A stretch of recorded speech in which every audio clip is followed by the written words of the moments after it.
crooked, all these slave masters posing on your dollar. Since 2020, about 15 members of Congress have passed away while in office. Only one of those was due to non-natural circumstances, the vast majority of them being over the age of 70. According to Congress.gov, the 119th Congress has an average age of 57.9 years, with senators being about 63.9. However, this number hasn't changed much since the 116th Congress, and I would guess much over time in general. Congress has always mirrored the older aspect of society, but is age the problem of our dysfunctional political system, or is it just a byproduct of the system itself? This leads me to another issue I hear about when we talk about the makeup of Congress: length of tenure. The average tenure in the 119th Congress as a member of the House of U.S. Representatives is 8.6 years, while the Senate is 11.2. During the early history of Congress, turnover was more frequent, and resignations were more commonplace. As time has passed, those numbers have subsided.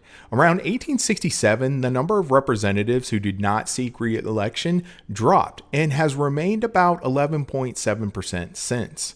Around the same time, the percentage of representatives defeated for re-election went from 25% to 3.9% today. One reason for this was that after the Civil War, the concept of the citizen legislator became a thing of the past, and the professionalization of legislative work.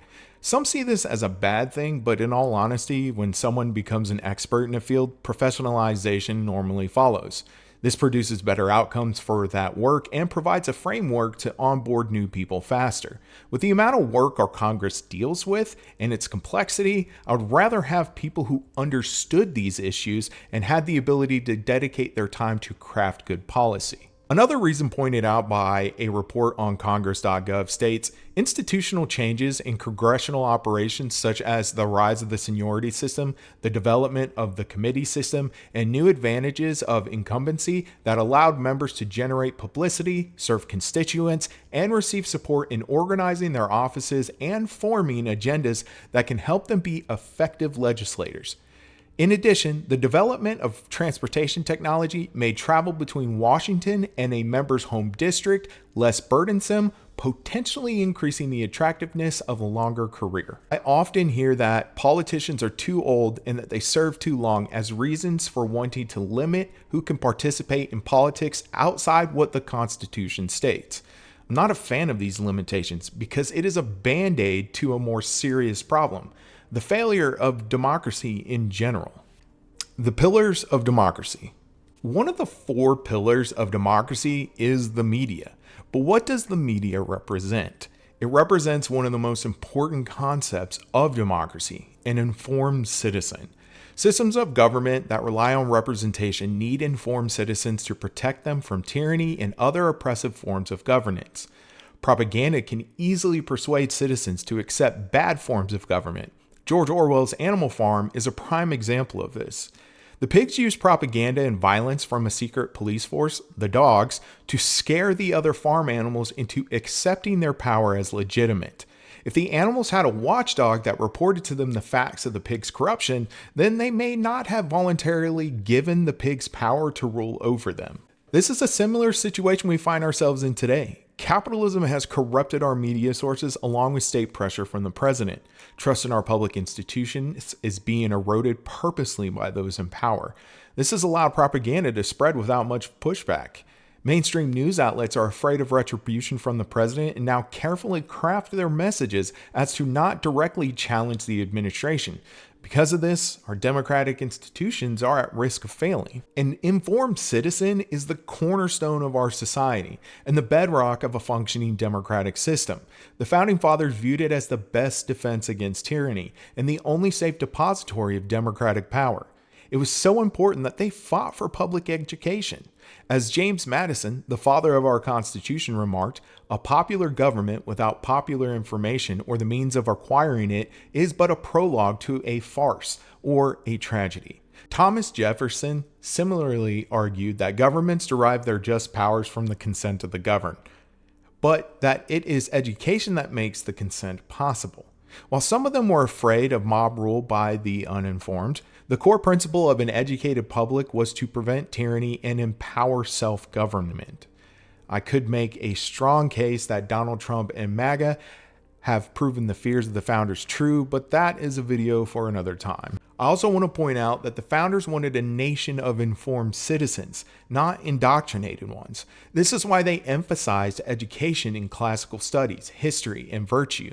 Their educational focus was on fostering critical thinking, self-education, and understanding the classical principles of liberty. Another reason why I believe the founding fathers would be horrified if they saw the current state of the right wing in America. And to be clear, I am not the one to appeal to the founding fathers as some authority. I bring them up because those who I argue against hold them to this godlike reverence. So I use their own heroes to point out their inconsistencies. Why age and tenure don't matter to me. The age and tenure of our politicians is not that big of a concern to me. If these two things are a problem, it's because something else has failed. In a country where the word freedom is used more than tax cuts given to the wealthy, what I find interesting is how many people would like to limit their freedom in choosing who represents them. Putting limits on age and tenure not only hurts the citizens' ability to choose their best representative, it punishes the citizens and not the politicians. Why? Because if we had a country of informed citizens, then we wouldn't have this problem. Politicians would be voted out before they got too old or served too long. If citizens stopped voting for these politicians, then they would stop being elected. It's really that simple. However, election after election, they keep winning their primaries and then the general. People must come out and vote for these individuals, and if they were properly informed, we should trust their decision to do so. We should trust that this is who they want to represent them. If not, then why would they vote for them? If not, then why do they keep winning? Sure, there are some systemic things that keep certain politicians in office longer, like the power of incumbency or the amount of money spent on a race. However, if the citizens were properly informed, then none of those things would matter. Name recognition wouldn't matter if people understood how that politician voted on everything. Incumbency wouldn't matter if they understood the power of the network that politicians build to gain an advantage in negotiations.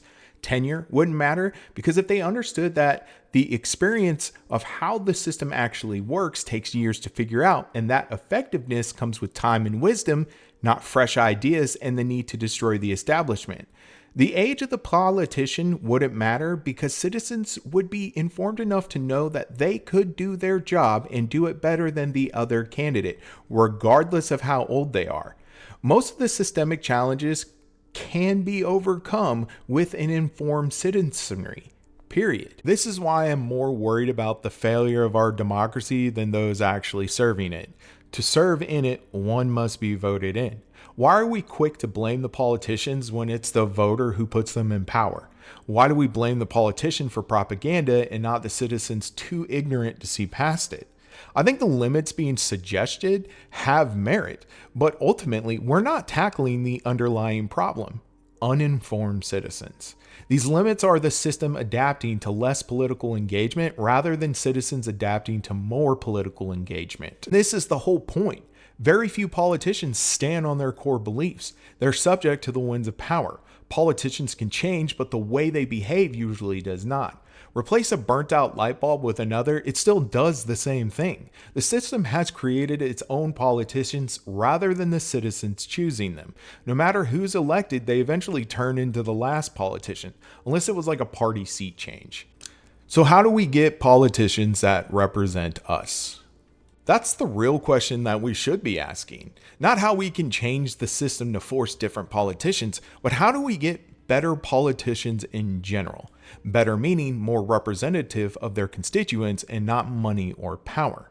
The first problem is to fix our media landscape. We need mainstream institutions that we can trust to deliver us actual information and not just entertainment. We need to stop trying to legitimize all outside information as legitimate.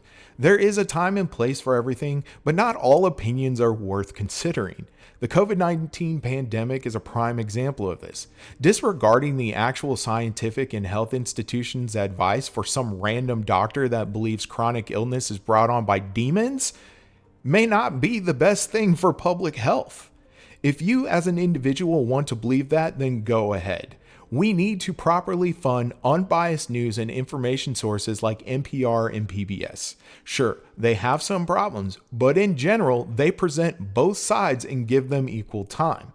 They report on facts without much opinion. They provide information not influenced by profits. Our media information needs to be protected from the corruption of profit motives. Secondly, we need to teach more philosophy at younger ages. I know philosophy is regarded as a useless field, but it is one of the most important things to understanding why we believe the things that we do.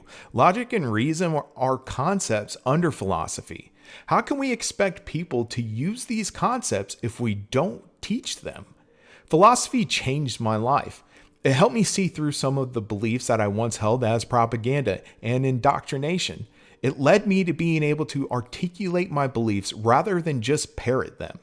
If I were to suggest one book to help you understand this, it would be When Bad Thinking Happens to Good People by Stephen Nadler and Lawrence Shapiro. It foundationally turned a lot of my beliefs upside down, and in a good way. Teaching philosophy is under the umbrella of having an informed citizenry. On a broader scope, having more robust citizen curriculum that teaches citizens about our government versus just telling them would be needed. Having a more educated population isn't a silver bullet. One can recite a pledge from memory, but understanding and holding those concepts as genuine and not just dogma or indoctrination is the point. The founding fathers wanted critical thinkers, not parrots that could regurgitate sounds. Lastly, politics needs to be something that citizens engage with on a regular basis. We should be able to express ourselves politically with our fellow citizens without being afraid of retribution, violence, or unproductive conversations. Many people engage with political discussions not to simply partake in politics, but to reinforce their own bias. They don't enter conversations with the intent of listening to others. They simply want to make their point and move on as if that's how discussions are had. If someone isn't operating in good faith, then what is the point of discussing anything with them? You might as well beat your head against the wall, because at least after some time, the wall would show signs of breaking. It's hard to engage in political discussions if both sides are just spitting out talking points they got from someone else. When one presses on those ideas, there's nothing behind them. There's nothing to explore because the idea isn't their own.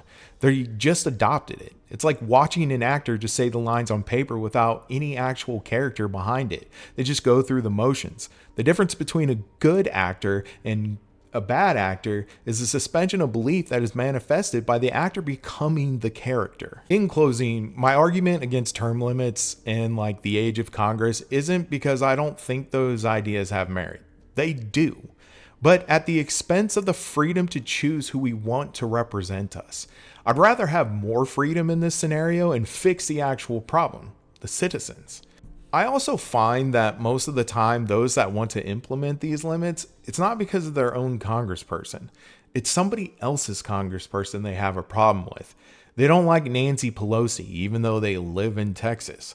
Personally, I see this as one person trying to control another person's actions unjustly.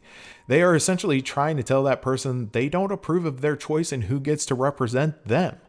At the end of the day, this is my biggest problem with limits. It's always rules for thee, but not for me. My congressperson is the exception or isn't the problem. Yours is. Just something about that doesn't sit well with me. But I hope that starts a more deeper conversation about term limits and age limits and stuff like that. Anyways, if you like my stuff, like, share, and subscribe, whatever. Follow me on TikTok. I'm more active there. I don't do a lot of long form videos as much anymore, but we'll see.